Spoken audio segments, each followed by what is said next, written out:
ঝালকাঠিতে সমবায় সমিতির নামে প্রতারণার অভিযোগ বাড়ছে। জেলা সমবায় কার্যালয় থেকে নিবন্ধন নিয়ে সমিতির ব্যানারে পরিচালিত হচ্ছে ব্যাংকিং কার্যক্রম। ব্যাংকের চেয়ে অধিক মুনাফার লোভ দেখিয়ে গ্রাহকদের কাছ থেকে সংগ্রহ করছে কোটি কোটি টাকার আমানত।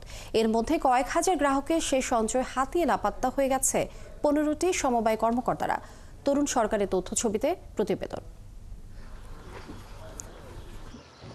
ঝালকাঠি সদর উপজেলার ডুমুরিয়া বাজারের শিকড় সঞ্চয় ও ঋণদান সমবায় সমিতি তাদের কার্যক্রম বন্ধ করে পালিয়ে গেছে। হাতিয়ে নিয়েছে এলাকার বহু গ্রাহকের অন্তত 25 কোটি টাকা। শুধু শিকড়েই নয়, রয়েছে সারথি, স্বদেশ এবং রূপসী বাংলা সঞ্চয় ও ঋণদান সমবায় সমিতি। তারাও নিয়ে গেছে প্রায় অর্ধশত কোটি টাকা। এ ধরনের সমবায় এলাকার ভীমরুলি বাজারে রয়েছে 7টি, শতদশকাঠিতে 2টি, শহরের কলেজ মোড় ও পূর্ব চাঁদকাঠিতে 2টি। গ্রাহকদের টাকা নিয়ে আমাদের সবাইকে টাকা নিয়ে তারা হাওয়াইয়ে গেছে। কেউ 50 লাখ, 20 লাখ, 1 কোটি টাকাও রাখছে। প্রথম দিকে কিছু মানুষ টাকা পাইছে এবং পরবর্তীতে তারা নিরুদ্দেশ হয়ে গেছে। কিন্তু তাদের কোনো সন্ধান পাওয়া যায় না। হয়তো বা কারো কাছে শুনি যে ঢাকায় আছে, কেউ কেউ বলে যে কলকাতা চলে গেছে। এখন এসব সমিতির অফিসে ঝুলছে তালা। জেলার প্রতিটি গ্রামগঞ্জ, হাটবাজারে রয়েছে মোট 491টি সমবায় প্রতিষ্ঠান। এগুলোর 2-4টি নিয়মের মধ্যে থাকলেও বেশিরভাগই মানছে না সমবায় আইন। 214টি সমবায় সমিতির মধ্যে ইতিমধ্যে 14টি সমবায় সমিতি ঝুঁকিপূর্ণ হিসেবে আমরা নির্ধারণ করেছি। আমরা তদন্তপূর্ব এই ঝুঁকিপূর্ণ অনেকগুলো সমিতির বিরুদ্ধে আমরা ব্যবস্থা নিয়েছি।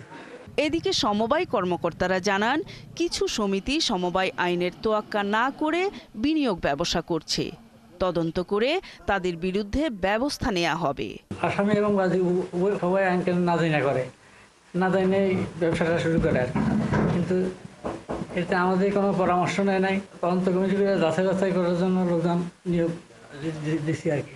সমবায় সমিতি আইন 2023 অনুযায়ী ব্যাংকিং কার্যক্রম, ডিপিএস, এফডিআর, সঞ্চয়পত্র ও সঞ্চয়ী হিসাব খুলে কোনো ক্রমেই গ্রাহকদের কাছ থেকে আমানত সংগ্রহ করা যাবে না। অথচ এসব নিয়ম নীতি মানছে না জেলার বেশিরভাগ সমবায় সমিতি। নূর তাজমিন নীর, 71। দর্শক, আরো খবর জানবো এই বিষয়ে আমাদের সাথে এই মুহূর্তে যুক্ত হচ্ছেন সহকর্মী তরুণ সরকার।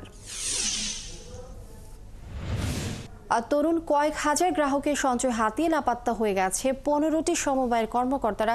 আবার তারা প্রত্যেকেই নাকি জেলা সমবায় কার্যালয় থেকে নিবন্ধন নিয়ে সমিতি পরিচালনা করেছেন। তো এখন জেলা সমবায় কার্যালয়ের কর্মকর্তারা কি বলছেন এই বিষয়ে?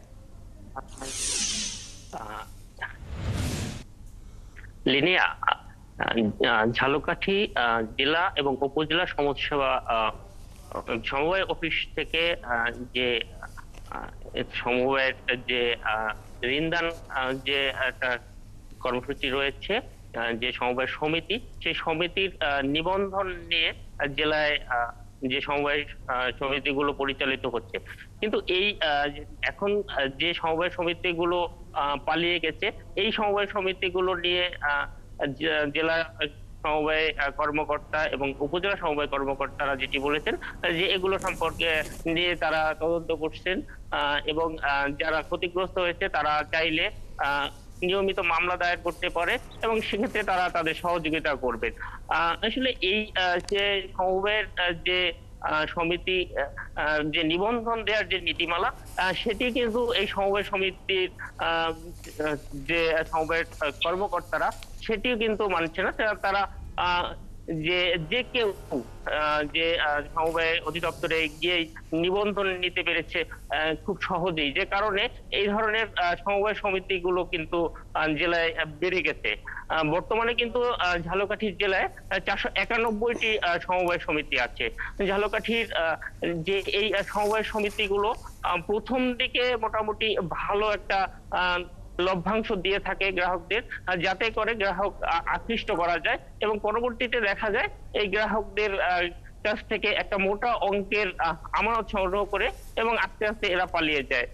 এরকম ঘটনা ঝালকাঠিতে এটি প্রথম নয়, এর আগেও কিন্তু এরকম ঘটনা ঘটেছে। কিন্তু তারপরেও কিন্তু